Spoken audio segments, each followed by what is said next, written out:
Hello students, welcome to the e learning classes of MA vision. Video में हम लोग देखेंगे क्लास 6 हिस्ट्री के बुक का chapter 1 what where how and when का complete explanation. Line to line हम हर चीज समझेंगे।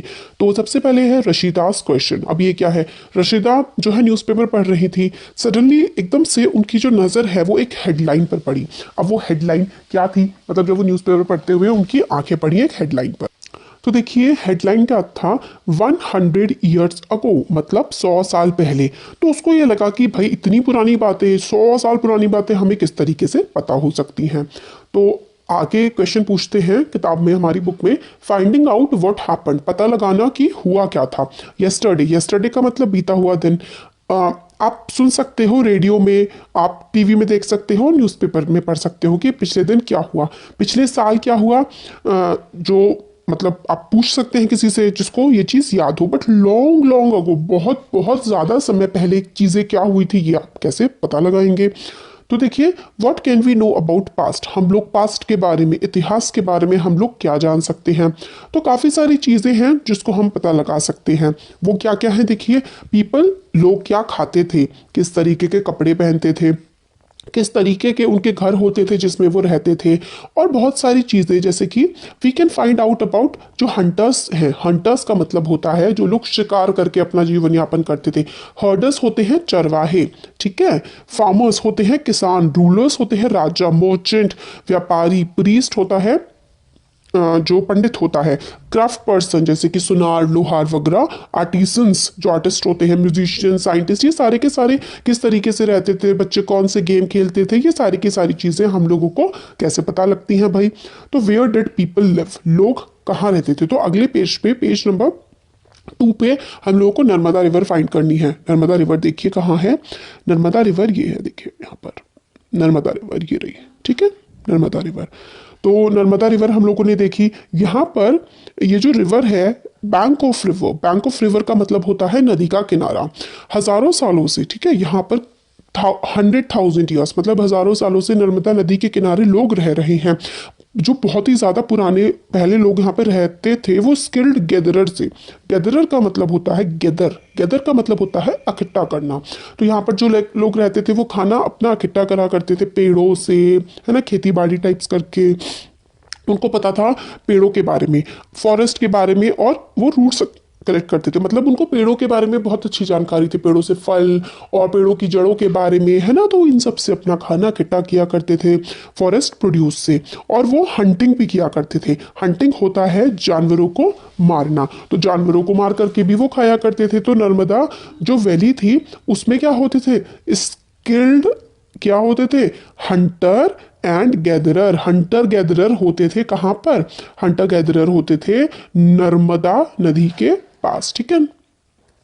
अब आगे आता है, अगर आप सुलेमान और करतार हिल्स को देखेंगे नॉर्थ वेस्ट में, तो कहाँ पर है सुलेमान करतार हिल्स, ये देखिए ये रही सुलेमान एंड करतार। सुलेमान और करतार हिल्स कहाँ पर है, ये इंडिया का नॉर्थ वेस्ट पार्ट हुआ करता था पहले, ठीक है, अब तो पाकिस्तान वाले रीजन में आ गया है। तो सुलेमान एंड करतार हिल्स जो है वहां पर क्या होता था, यहाँ पर सुलेमान एंड करतार हिल्स के जो एरिया थे, यहाँ पे मैन एंड वुमेन ने सबसे पहले क्या करा, क्रॉप्स उगाई। कौन कौन सी क्रॉप्स, वीट, ठीक है, चावल, बार्ले। लगभग 8,000 साल पहले यहाँ पर जो है वीट बार्ले उगाई जाती थी। मतलब एग्रीकल्चर, वीट हो गया, बार्ले हो गया, एग्रीकल्चर करना सुलेमान और करताल हिल्स में स्टार्ट हो गया था।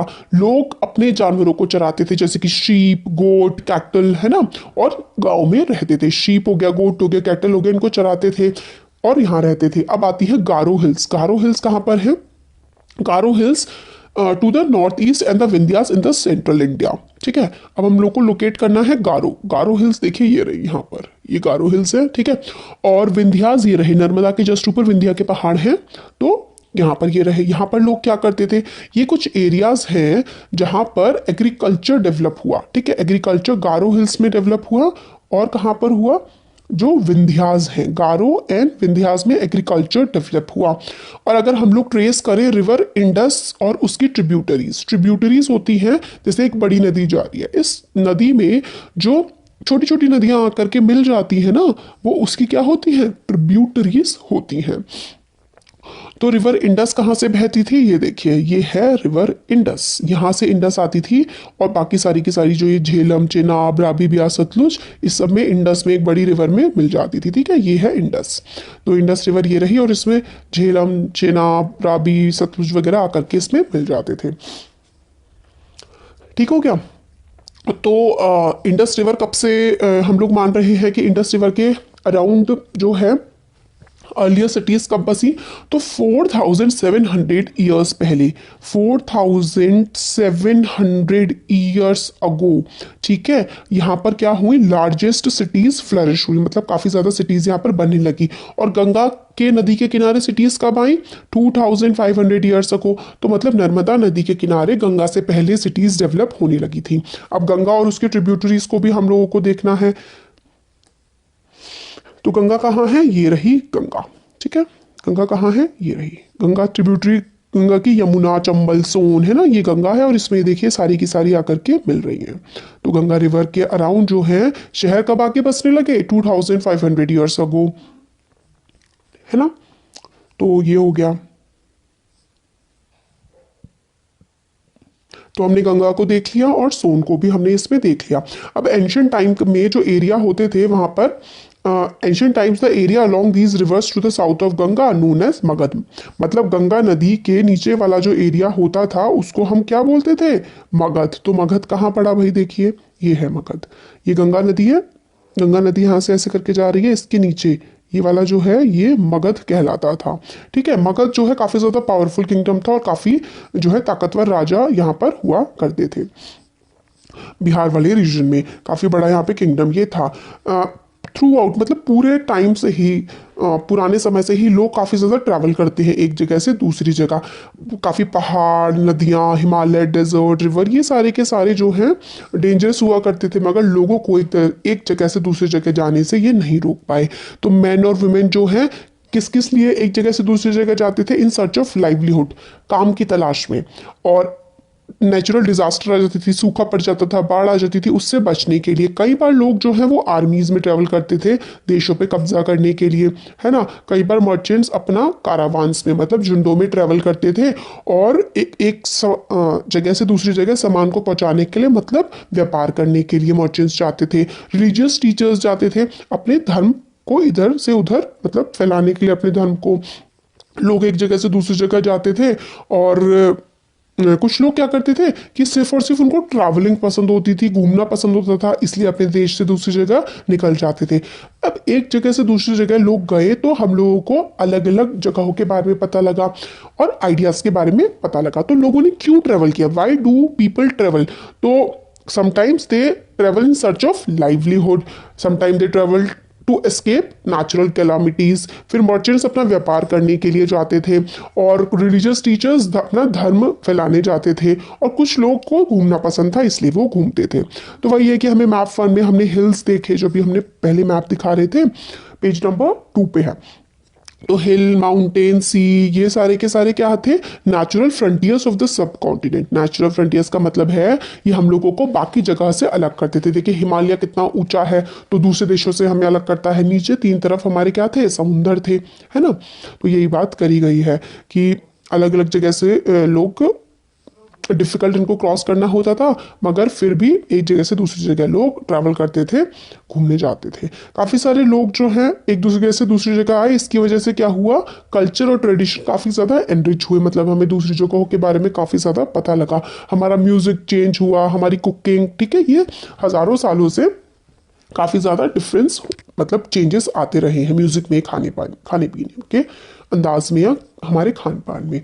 नेम ऑफ द लैंड, अब देखिए हमारे देश का जो नाम है वो इंडिया या भारत कैसे पड़ा, है ना। तो संस्कृत में जो सिंधु नदी है जिसको हमने अभी इंडस रिवर के नाम से जाना है, उसको संस्कृत में क्या कहा जाता है, उसको सिंधु कहा जाता है। ठीक है, ईरान के लोग, ग्रीस के लोग जो हैं वो इसको क्या कहते थे, इंडस कहा करते थे। तो ईरानियंस और ग्रीक्स जो है जब 2500 ईयर्स पहले आए थे तो इंडस को उन्होंने क्या कहा, इंडस उनसे बोला नहीं गया तो उन्होंने इंडस को हिंदोस और इंदोस कहा।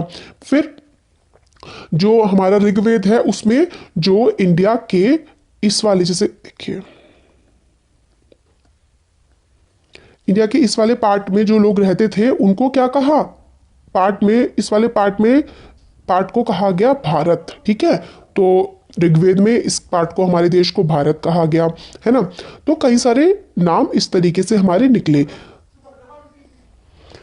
नेम भारत वॉज ग्रुप्ड, भारता was use for the group of people who lived in the north west. ठीक है, नॉर्थ वेस्ट इंडिया में जो लोग रहते थे उस ग्रुप के लोगों को भारत कहा गया, और इसी तरीके से हमारा नाम पड़ा। मतलब किस तरीके से, देखिए इंडस रिवर थी, तो ग्रीस के लोग जो आए उन्होंने उसको हिंदोज या फिर इंडोज कहा, और इसी हिंदोज और इंडोज से हमारे देश का नाम इंडिया पड़ा, और हमारे वेदों में इसको क्या बोला गया है, भारत बोला गया है।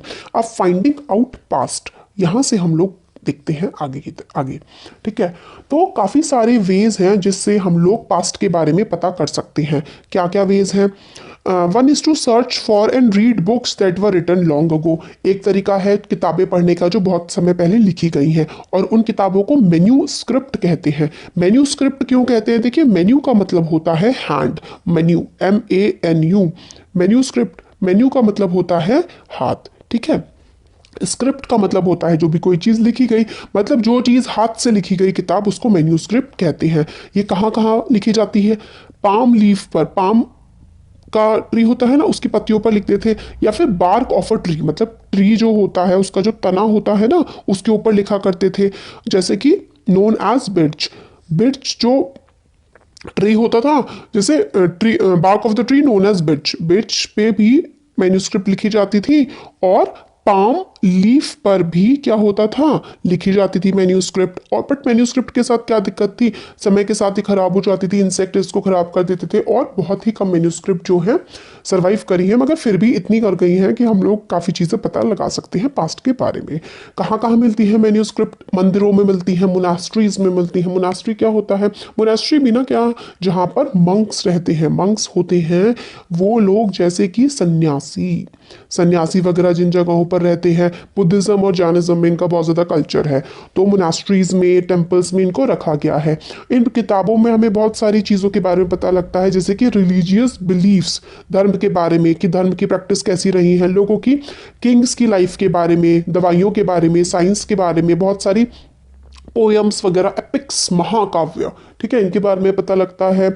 और ये सारी की सारी, काफ़ी सारी जो है किसमें लिखी गई थी? ज़्यादातर संस्कृत भाषा में, ज़्यादातर किताबें संस्कृत भाषा में लिखी गई थी, और काफ़ी सारी जो है प्राकृत भाषा में। ठीक है, तो संस्कृत भाषा में। प्राकृत भाषा कौन सी होती थी? लैंग्वेज ऑफ ऑर्डिनरी पीपल, मतलब जो आम भाषा होती थी, आम लोग जिसे बोला करते थे, वो प्राकृत भाषा थी। ठीक है, और काफ़ी सारी हमें तमिल में देखने के लिए भी मिलती हैं। हम लोग इंस्क्रिप्शंस के बारे में पढ़ते हैं। अभी हम लोगों ने मैन्यूस्क्रिप्ट के बारे में पढ़ा जो हाथ से लिखी जाती है, अब आते हैं इंस्क्रिप्शंस। इंस्क्रिप्शंस क्या होते हैं कि रिलेटिवली हार्ड सरफेस होते हैं, जैसे कि स्टोन पे गढ़ाई करके, पत्थर पे गढ़ाई करके, या फिर मेटल पे, लोहे पे, तांबे पे गढ़ाई करके जो लिखा जाता है, उसको हम लोग इंस्क्रिप्शन कहते हैं। इसमें लोग, किंग ऑर्डर्स निकालता था कि जो लोगों को मानने हैं, किंग अपने ये भी बताता था कि यहाँ पे उसने जीती है, लड़ाइयाँ जीती हैं, ये सब, और अपनी विक्ट्रीज के बारे में वो बताता था। ठीक है, एडवांटेजेस क्या हैं हार्ड सरफेस पे लिखने के? देखिए, एडवांटेजेस ये है कि उसको कोई कीड़ा खराब नहीं कर सकता, समय के साथ वो बर्बाद नहीं होंगे। डिफिकल्टीज, खोद खोद के लिखना पड़ता है ना, तो ये डिफिकल्टीज हो गई। और काफ़ी सारी चीज़ें हम लोगों को इनसे ही पास्ट के बारे में पता लगती हैं। और पास्ट के बारे में कौन पढ़ता है? जो पास्ट के बारे में पढ़ता है उसे क्या कहते हैं? One who reads about the past or studies about the past are known as archaeologist, इतिहासकार। इतिहासकार या फिर जो इतिहास के बारे में हमें बताते हैं वो आर्कियोलॉजिस्ट होते हैं। क्या क्या पढ़ाई करते हैं आर्कियोलॉजिस्ट? जो बिल्डिंग्स हैं पुराने ज़माने की, जो पत्थरों से बनी हुई हैं, पेंटिंग्स एंड स्कल्पचर्स। स्कल्पचर्स होती है मूर्तियाँ, मूर्तियाँ, पेंटिंग, और इन सब के बारे में आर्कियोलॉजिस्ट पढ़ते हैं। एक्सप्लोर करते हैं, ज़मीन में एक्सकवेट करने का मतलब है खुदाई वगैरह करते हैं, है ना, पता लगाते हैं। Tools, weapons, pots, pens, ornaments वगैरह के बारे में उन लोगों को पता लगता है। कुछ ऑब्जेक्ट्स जो हैं वो पत्थर के बने हुए होते हैं, काफ़ी सारा सामान हमें पत्थर का बना हुआ मिला। कुछ हम लोगों को हड्डियों का बना हुआ भी सामान मिला है। कुछ हम लोगों को क्ले का, क्ले मिट्टी का भी बर्तन मिले हैं। और बहुत सारी चीज़ें पैरिशेबल होती हैं। पैरिशेबल का मतलब है समय के साथ खराब हो जाती हैं। इम्पैरिशेबल का मतलब है जो समय के साथ खराब नहीं होती। ठीक है, पेरिश का मतलब खराब हो जाना और आगे इम लगा दिया तो खराब नहीं होती है, लंबे समय तक वो इम्पैरिशेबल चीज़ें होती हैं। फिर हम लोगों को एक पुराना ये वाला जो इंस्क्रिप्शन है ये मिलता है, ये अशोक ने लिखवाया था। और कहाँ मिलता है? ये कांदाहर अफगानिस्तान में मिलता है। इसमें ब्राह्मी स्क्रिप्ट में लिखा गया था। और ये देखिए इसमें एक तो अरमिक में भी लिखा गया है, ग्रीक में भी लिखा हुआ है। ठीक है, इंस्क्रिप्शन में बताया गया है कि अशोक ने ये लिखवाए थे। फिर हम लोगों को क्या क्या सामान मिलता है? पॉट मिलते हैं। जब हम खुदाई करी हमने तो ये पॉट होते हैं, घड़े मिट्टी के बने हुए होते हैं, टेराकोटा के बने हुए, है ना। सिल्वर कॉइन भी हमें मिला है। तो काफ़ी सारी चीज़ें आर्कियोलॉजिस्ट जब खुदाई करते हैं ज़मीन में तो उनको मिलती हैं। आर्कियोलॉजिस्ट को बोन्स मिली हैं, हड्डियाँ मिली हैं जानवरों की, बर्ड्स की, फिश की। इससे हमें पता लगता है कि इंसान ये सारे की सारी चीज़ें पास्ट में खाया करते थे। और ग्रेन्स भी मिले हैं, गेहूँ वगैरह भी मिले हैं, और जली हुई लकड़ी भी मिली हुई है। तो इस तरीके की चीजें हमें मिली हैं। Do you think cloth is found frequently? Cloth frequently क्या मिलता है? नहीं मिलता भाई कपड़ा, क्योंकि कपड़ा समय के साथ जल्दी ही खराब हो जाता है। हिस्टोरियंस एंड स्कॉलर्स जो हैं वो पास्ट के बारे में पढ़ते हैं, और उनके जो सोर्स क्या क्या होते हैं, किस तरीके से वो पास्ट के बारे में पढ़ते हैं। उनके सोर्स होते हैं मैन्यूस्क्रिप्ट, हाथ से लिखी हुई script, inscriptions and archaeology. Source क्या होते हैं? मैन्यूस्क्रिप्ट, हाथ से लिखी हुई जो कहानियां वगैरह हैं, इंस्क्रिप्शन जो पत्थरों पर वगैरह पर खुदवाए गए थे, और आर्कियोलॉजी, आर्कियोलॉजी जो जमीन में से खुदाई वगैरह करके निकाला जाता है। वंस सोर्स आर फाउंड, एक बार सोर्स मिल गए फिर उसके बाद वो चीज़ों को जोड़ते हैं और पास्ट के बारे में पता लगाते हैं। तो हिस्टोरियंस डिटेक्टिव की तरह होते हैं जो क्लूज की हेल्प से पास्ट पूरा का पूरा प्रेजेंट करते हैं हमारे सामने। एक पास्ट है या फिर बहुत सारे पास्ट हैं? किताब का नाम है आर पास्ट। तो ऐसा क्यों है? पास्ट प्लूरल में क्यों लिखा गया है? पास्ट की जगह पास्ट क्यों लिखा हुआ है? एस क्यों लगाया है? क्योंकि अलग अलग लोग जो है उनके लिए अलग अलग पास्ट रहा है। हंटर गैदरर फार्मर्स के लिए जो पास्ट है वो किंग और क्वीन के पास्ट से काफ़ी अलग है। मर्चेंट्स जो हैं उनका पास्ट क्राफ्ट पर्सन के पास से अलग है। इसलिए हम लोग इस किताब में सबके बारे में पढ़ेंगे। किंग्स के बारे में भी हम लोग देखेंगे, मर्चेंट्स के बारे में, मेन विमेन सबके बारे में हम देखेंगे। इसलिए किताब का नाम क्या रखा गया है? Are past. कंट्री में अलग अलग तरीके के लोग रहते हैं। जैसे कि एग्जाम्पल की बात अगर हम देखें कि काफ़ी सारे लोग जो अंडमान में रहते हैं वो फिशिंग करते हैं, हंटिंग करते हैं, फॉरेस्ट के प्रोड्यूस को कलेक्ट करते हैं। उनकी ज़िंदगी अलग है तो उनके बारे में भी पढ़ेंगे, है ना। तो इसलिए आर पास्ट रखा गया है कि बहुत सारे अलग अलग तरीके के लोगों के बारे में हम इसमें पढ़ेंगे कि उनका खान पीन कैसा था, रहन सहन कैसा था पास्ट में। इसके अलावा एक और डिफरेंस होता है कि हम लोगों को ये भी पता लगाएंगे इस चैप्टर में, आगे के चैप्टर्स में, कि किंग्स और उनकी बैटल्स के बारे में। बैटल्स होती है लड़ाइयाँ, राजा किस तरीके की लड़ाइयाँ वगैरह उन्होंने रखी हैं, अपनी विक्ट्रीज का वो रिकॉर्ड रखते थे। जो लड़ाइयाँ करते थे उसका पूरा का पूरा रिकॉर्ड वो रखा करते थे। और जनरली पीपल जैसे कि हंटर गैदरर होते थे और फिशिंग फोक्स होते थे, जो होते थे ना मछली पकड़ने वाले मछुआरे वगैरह, वो अपनी डेली जिंदगी का रिकॉर्ड नहीं रखते थे, मगर राजा महाराजा तो रखा करते थे। ठीक है, तो हमें उनकी जिंदगी के बारे में जो रिकॉर्ड नहीं है, जैसे मछुआरे नॉर्मल पीपल अपने बारे में ज्यादा नहीं लिखते हैं तो उनके बारे में हमें ज्यादा नहीं पता लगता। अब डेट से हम लोग क्या समझते हैं?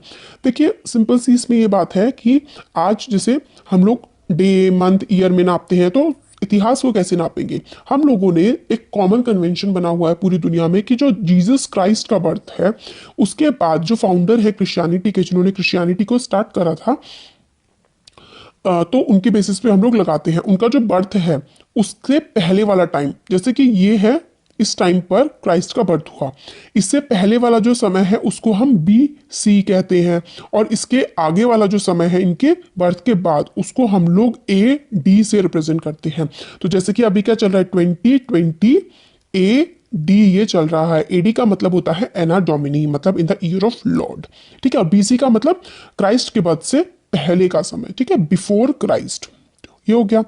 अब आगे हम इसमें बताते हैं वही कि जो बीसी है वो बिफोर क्राइस्ट को रिप्रेजेंट करता है, एडी एना डोमिनी, ये जो वर्ड है वो लैटिन भाषा का शब्द है।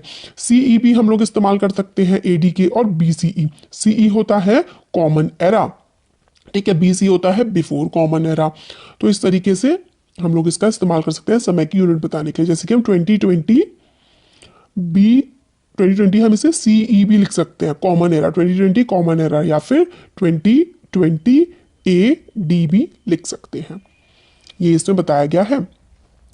और मतलब वही क्रिश्चियनिटी जब जीसस क्राइस्ट के जन्म से पहले और बाद में AD यूज होने लगा, और उनसे पहले BC होता है बिफोर क्राइस्ट, और AD होता है एना डोमिनी। ठीक है, तो यही हमारे इस चैप्टर में इंपॉर्टेंट चीजें थी जो हमें जाननी थी।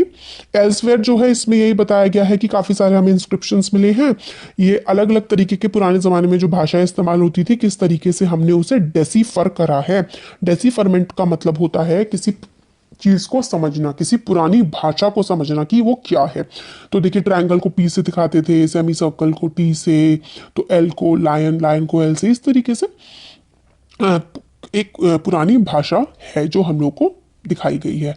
कहा कि इजिप्ट की भाषा और अलग अलग सिंबल से इनकी भाषा को समझने की कोशिश की गई है। तो हमारा चैप्टर हो गया है कंप्लीट। क्वेश्चन